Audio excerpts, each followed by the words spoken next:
नमो बुद्धाय। जय भीम, जय भारत। मैं एके टांक आपका स्वागत करता हूं आपके अपने YouTube चैनल नेटिव साइबर में। आज की वीडियो में हम आपको होली के त्योहार के संबंध में जो फर्जी और काल्पनिक कहानी जनमानस में प्रचलित है वो सुनाते हैं।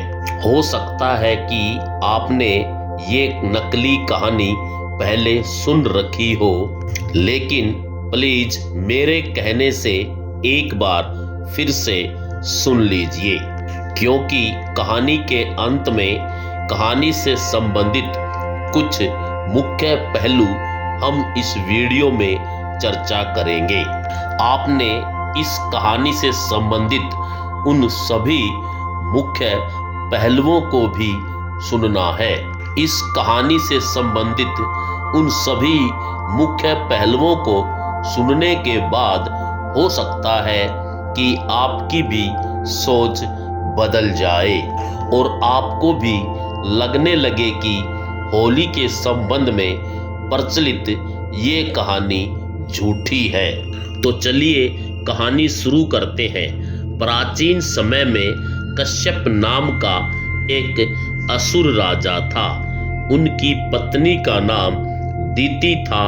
उनके दो पुत्र थे। एक का नाम हिरण्याक्ष था तथा दूसरे का नाम हिरण्यकश्यप था। उनकी एक पुत्री भी थी जिसका नाम होलिका था। राजा कश्यप की मृत्यु के बाद उनका बड़ा बेटा हिरण्याक्ष राजा बना। हिरण्याक्ष ने राजा बनते ही यज्ञ हवन जैसे कर्मकांड करने वाले ब्राह्मणों को दंडित करना शुरू कर दिया। धीरे धीरे हिरण्याक्ष ने अपने क्षेत्र से ब्राह्मणों को पूरी तरह से खदेड़ दिया।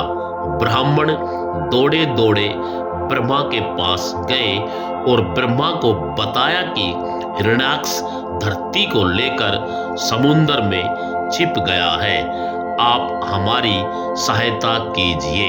ब्राह्मणों की बात सुनकर ब्रह्मा ने अपनी नाक से एक वराह अर्थात सूअर को पैदा किया, जिसे विष्णु का वराह अवतार कहा गया।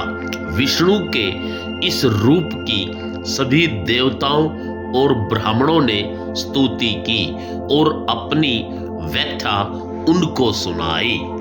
उसके बाद विष्णु अवतार उस सूअर ने धरती को ढूंढना शुरू किया और ढूंढते ढूंढते समुद्र में जा पहुंचा, जहां पहले से ही हिरण्याक्ष धरती को लिए बैठा था। फिर उस विष्णु अवतार सूअर और हिरण्याक्ष में युद्ध हुआ और उस युद्ध में हिरण्याक्ष मारा गया। हिरण्याक्ष की मृत्यु के बाद सूअर बना विष्णु धरती को समुद्र से बाहर ले आया और उसे फिर से अपनी जगह पर ही स्थापित करके गायब हो गया। तो ये थी होली के संबंध में एक झूठी और फरेबी कहानी। हम आपको बता दें कि ये जो कहानी हमने आपको सुनाई है ये पद्म पुराण में लिखी हुई है और पद्म पुराण को लिखने वाले वेद व्यास हैं।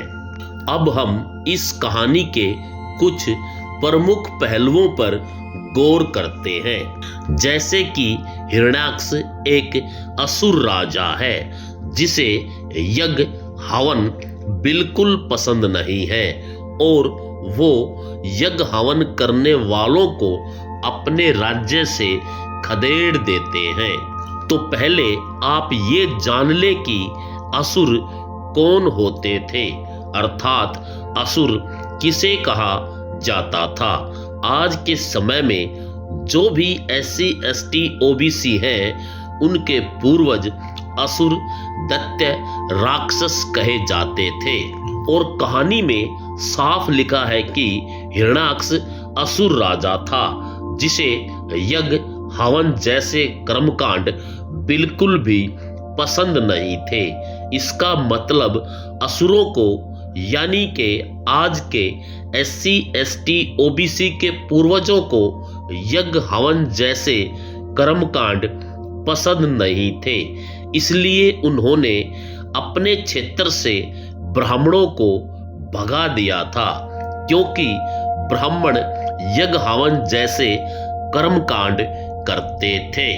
ये दूसरी बात है कि आज भले ही ये असुरों के वंशज SC ST OBC के लोगों के हर काम बिना ब्राह्मणों के पूरे नहीं होते हैं, ये एक अलग बात है, मगर इनके पूर्वजों को ब्राह्मण पसंद नहीं थे। अब इस कहानी के दूसरे पहलू पर गौर कीजिए, जिसमें ब्रह्मा अपनी नाक से सूअर को पैदा कर देता है। और अब आप ही बताओ, क्या ऐसा हो सकता है कि कोई नाक से सूअर पैदा कर दे? क्या ये ब्रह्मा जीव जंतु पैदा करने की मशीन थी क्या, जो जहां से मन किया वहीं से कुछ भी पैदा कर देता था? अतः ये पहलू भी पूरी तरह से झूठा और फरेबी है कि ब्रह्मा ने नाक से सूअर पैदा कर दिया। अब कहानी के तीसरे पहलू पर गौर कीजिए, जिसमें बताया गया है कि हिरण्याक्ष धरती को लेकर समुद्र में जा छिपा। अब आप ये देखो कि समुद्र भी तो धरती पर ही होता है, फिर हिरण्याक्ष धरती को लेके समुद्र में कैसे छिप सकता है?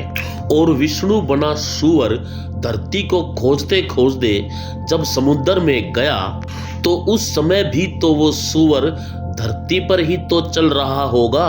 फिर हिरण्याक्ष धरती को लेकर समुद्र में कैसे छिप सकता है? चलो मान भी लेते हैं कि हिरण्याक्ष धरती को लेकर समुद्र में छिप गया, तो उस समय दूसरे देशों की क्या हालत हुई होगी? वेद व्यास ने इसका पद्म पुराण में कोई जिक्र तक नहीं किया है, और ना ही वेद व्यास ने ये बताया कि वो ये कहानी लाइव लिख रहे थे या उन्होंने इस कहानी को बाद में लिखा है। अगर वेद व्यास की माने तो वेद व्यास ने ये कहानी लाइव नहीं लिखी, और लिखते भी कैसे, क्योंकि धरती तो समुद्र में लेकर हिरण्याक्ष चला गया था।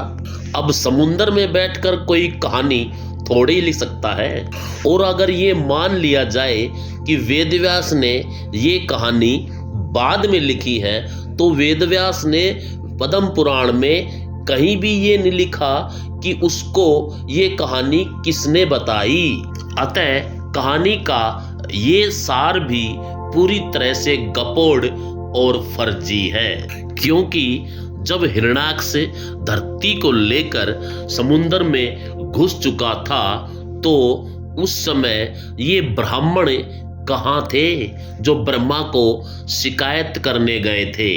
खैर कुछ भी हो, परंतु वास्तविकता तो ये है कि ये कहानी पूरी तरीके से मनगढ़ंत और नकली है। और सबसे बड़ी अचरज की बात तो ये है कि जो हिरण्याक्ष अपने क्षेत्र से सभी ब्राह्मणों को बाहर खदेड़ देता है, वह एक सूअर को नहीं मार सका। है ना कमाल की बात? और फिर वो सूअर हिरण्याक्ष को मार के अंतर्धान हो गया, ये और भी अजीब सी बात है। वैसे कुछ भी हो, पद्म पुराण में लिखी वेदव्यास की ये कहानी पूरी तरीके से अवास्तविक और सच्चाई से परे है। मुझे तो ये पूरी कहानी फर्जी और गपोड़ लगती है। अगर आप भी मेरी इस बात से सहमत हो तो अपने समाज में इस कहानी पर विचार विमर्श करके समाज से पाखंडवाद का पर्दा हटाने की कोशिश करना। इसी के साथ एक बार फिर से नमो बुद्धाय, जय भीम, जय भारत।